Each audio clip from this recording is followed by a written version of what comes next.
Bonjour. Alors, dans ce nouveau module, on va commencer l'étude des classes.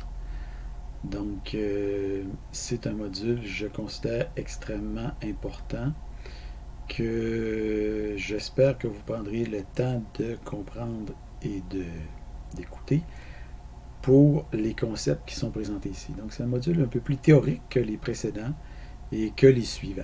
Donc, mais qui chapeaute le tout. Donc, sans plus attendre, allons-y.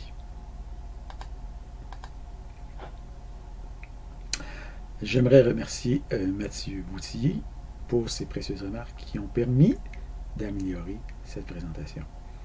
Merci Mathieu. Introduction. Donc, depuis le début de la session, et même en Prog 1, vous utilisez des classes. Donc, en fait, c'est impossible de coder en C# sans utiliser des classes. Il y en a partout. Quand vous utilisez les strings, les listes, la console, etc. Même vos programmes, quand vous codez dans Visual Studio, sont des classes. Donc, vous devez créer une classe principale avec un main dedans pour faire fonctionner, pour créer un programme. Donc, d'une certaine manière, vous faites de la programmation orientée-objet, POO, depuis le début de la session. Mais il y a bien des choses fondamentales qu'on n'a pas encore vues en programmation objet. Comme par exemple, comment créer nos propres classes d'instance, c'est-à-dire des classes non statiques, comment coder des méthodes d'instance et des constructeurs, ou alors comment créer une hiérarchie d'héritage et gérer le polymorphisme. Donc, on ne verra pas ces choses-là tout de suite, mais on veut préparer le terrain avec le présent document qui, espérons-le, va vous donner un portrait d'ensemble de la situation. Donc, dans un premier temps, il faut comprendre que la classe, c'est un concept difficile à saisir dans sa globalité. Donc, dans ce document, on veut vous présenter la très grande diversité des classes qu'on rencontre en C#, comme d'ailleurs en Java et dans plusieurs autres langages du même genre. C'est parce que la classe peut être considérée d'une certaine façon comme une hydre à plusieurs têtes, et que c'est parfois difficile de s'y retrouver. Donc, depuis le début du cours, on a étudié divers types de données. Donc, les types numériques de base, les entiers, les flottants, etc. Les strings, les caractères, les collections de base comme les listes, les tableaux, appelés aussi array, les types énumérés, mais on n'a pas encore porté notre attention sur les compositions de données, qui sont les classes, les structs, les types, les records. Donc, parmi les mécanismes de composition, le plus utilisé, le plus puissant et aussi le plus complexe, c'est celui offert par la classe.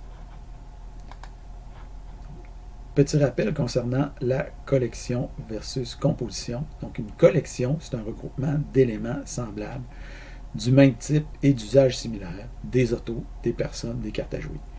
Une composition, c'est un regroupement de données hétéroclites, donc de types différents ou d'usages différents. Par exemple, une carte à jouer possède une couleur et une enseigne, ou si vous préférez, une couleur ou une enseigne comme pique, cœur, carreau, trèfle, ou alors une valeur comme As, 2 à 10, valet, dame, roi. Donc, pour ce qui est de la classification des types en C#, donc on a des types simples, des types complexes.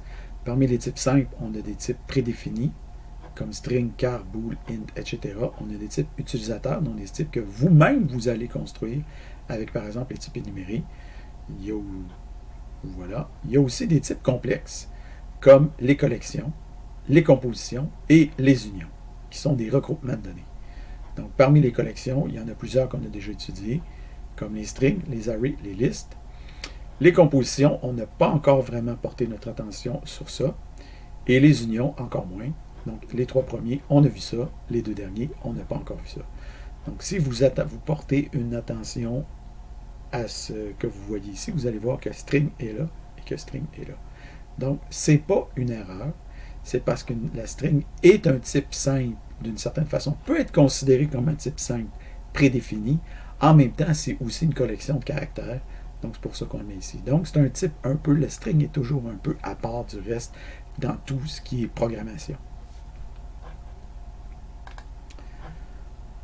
Donc, une autre distinction importante, c'est la différence entre utiliser des types et créer des types. Donc, par exemple, vous avez déjà utilisé des types comme des listes, mais ce n'est pas la même chose que de créer des nouveaux types. Il faut beaucoup plus d'expertise pour créer ses propres types, surtout si on veut le faire convenablement. Il s'agit cependant d'une chose que tout programmeur doit apprendre à faire dans un programme le moindrement complexe. Donc, le principal mécanisme de création de type utilisé en C# et dans les langages orientés objets, en général, vous l'avez peut-être deviné, c'est la classe. Donc, vous avez déjà créé des types. On a appris à créer des types énumérés, mais disons disons, on a touché à la chose, mais on n'a pas encore vraiment, on ne s'est pas encore vraiment mis les mains dedans. Mais ça va arriver, ce ne sera pas nécessairement dans ce module-ci, mais ça va être dans le module suivant que vous allez faire juste après celui-ci. Donc, ce que vous savez créer, donc, vous savez créer des classes programme ou principales qui contiennent votre main et quelques fonctions ajoutées à travers ça. Vous savez créer des classes utilitaires comme les fonctions qu'on a vues dans l'exercice 1 ou les strings que vous avez vus dans l'exercice 2 et peut-être d'autres choses que vous avez créées en Prog 1 qui regroupent un ensemble de méthodes connexes et les types énumérés. Mais vous manquez encore d'expérience pratique en la matière. Il va sans dire. Donc la classe, c'est quoi? La classe, c'est avant tout un mécanisme. Donc c'est un mécanisme de création de type. C'est qu'un mécanisme très puissant et très polyvalent, peut-être trop polyvalent, mais ça, on va laisser ça pour c'est une autre question, disons, philosophique. On n'argumentera pas avec ça. Afin de mieux comprendre ce mécanisme-là, on va se pencher dans le présent document sur l'étude de différentes classes qui existent déjà. Okay? Des fois, on va en rajouter quelques-unes, mais c'est principalement des classes qui existent déjà, et on va en tirer des enseignements fondamentaux. Donc, voici le plan de match. On va commencer par étudier les classes statiques. Ensuite de ça, parmi les classes statiques, on retrouve les classes utilitaires. On va étudier les classes utilitaires. On va étudier aussi les singletons statiques, qui sont une autre forme de classe statique. Ensuite de ça, on va tourner notre regard du côté des classes instantiables et des classes abstraites. Finalement, on va voir les structs, qui est un mécanisme parallèle à celui des classes, mais qui fonctionne sensiblement de la même façon. Finalement, pour terminer, on va s'intéresser à comment correctement identifier nos différents champs et éléments qu'on retrouve dans des classes. Et aussi, on va aborder quelques petites notes historiques sur d'où ça vient, les classes et tout ça. Finalement, on va conclure.